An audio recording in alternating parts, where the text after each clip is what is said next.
I'm Lena Carter, 36, and for the last decade, my family has treated me like the invisible one. While my cousins flaunted their law degrees and hedge fund jobs, I quietly built a luxury resort empire, one they had no idea belonged to me. This year's family reunion was held at Emerald Peaks Resort, a five-star mountain retreat. My retreat.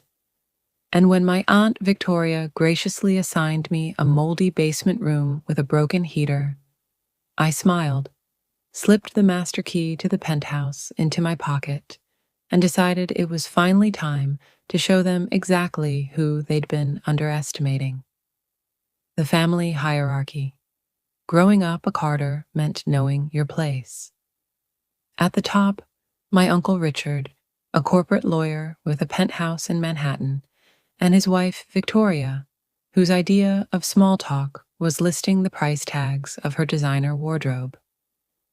Their children, Olivia and Nathan, were groomed to believe the sun rose and set on their Ivy League degrees. Then there was my branch of the family. My father, Daniel, was a public school teacher. My mother, Claire, a librarian.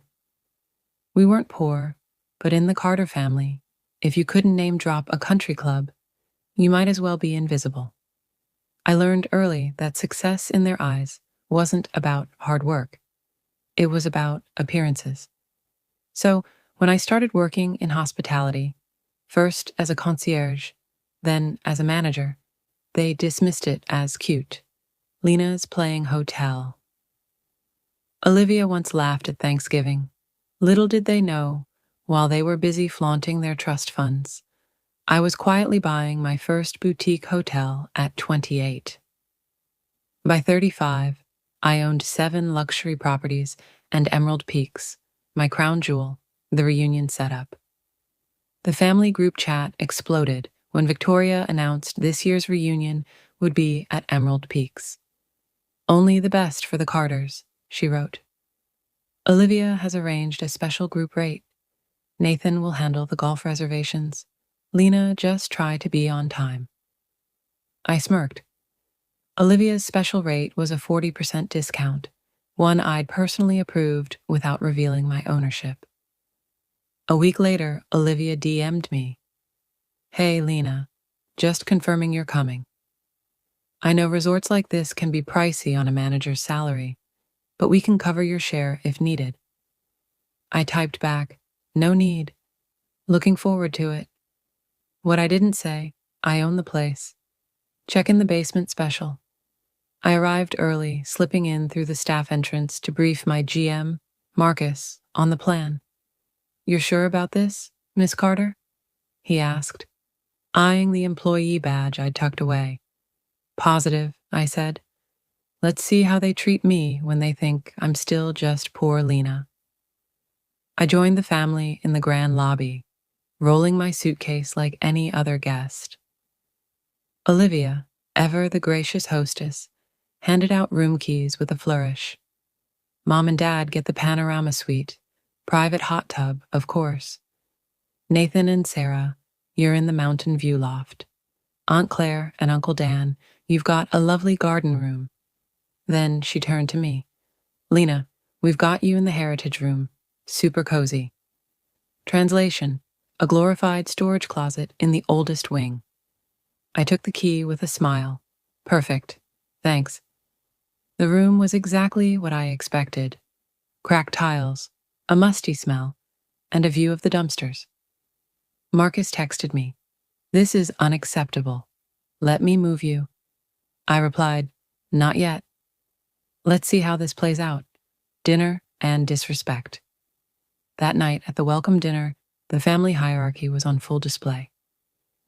Olivia held court at the head of the table, bragging about her husband's latest promotion. Nathan held up his phone, showing off photos of his new Porsche. Then came the inevitable question.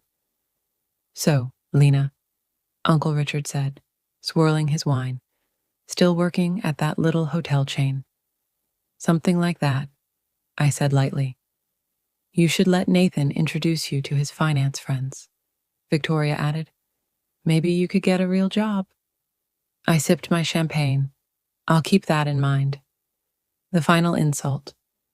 The next morning, I found out the family had booked a private wine tasting without me. Oh, Lena, Olivia said, feigning surprise. We figured you wouldn't want to spend the extra $250.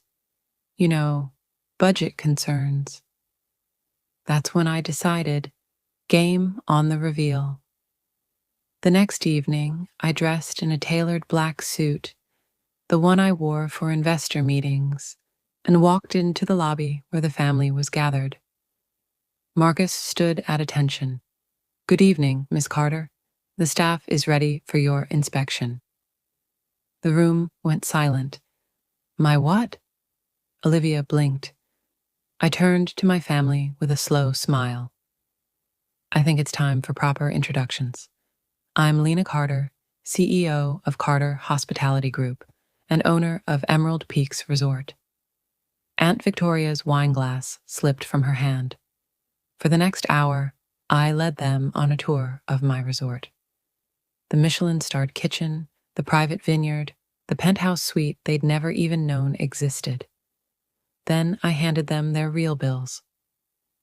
Since you all enjoy premium experiences, I said sweetly, you'll be paying premium prices. Olivia's face turned white when she saw her $5,000 invoice. You can't be serious. Deadly serious, I said. Family discount doesn't apply to those who treat staff or their own family like dirt. The aftermath. Some relationships never recovered. Olivia still sends passive-aggressive holiday cards. Nathan accidentally forgot my birthday this year. But my parents, they cried when they saw my penthouse. We always knew you were destined for greatness, my dad whispered. As for the rest, well, let's just say no one underestimates Lena Carter anymore. Have you ever had a moment where you revealed your success to those who doubted you? Share your stories below, and don't forget to like and subscribe for more tales of sweet, sweet karma.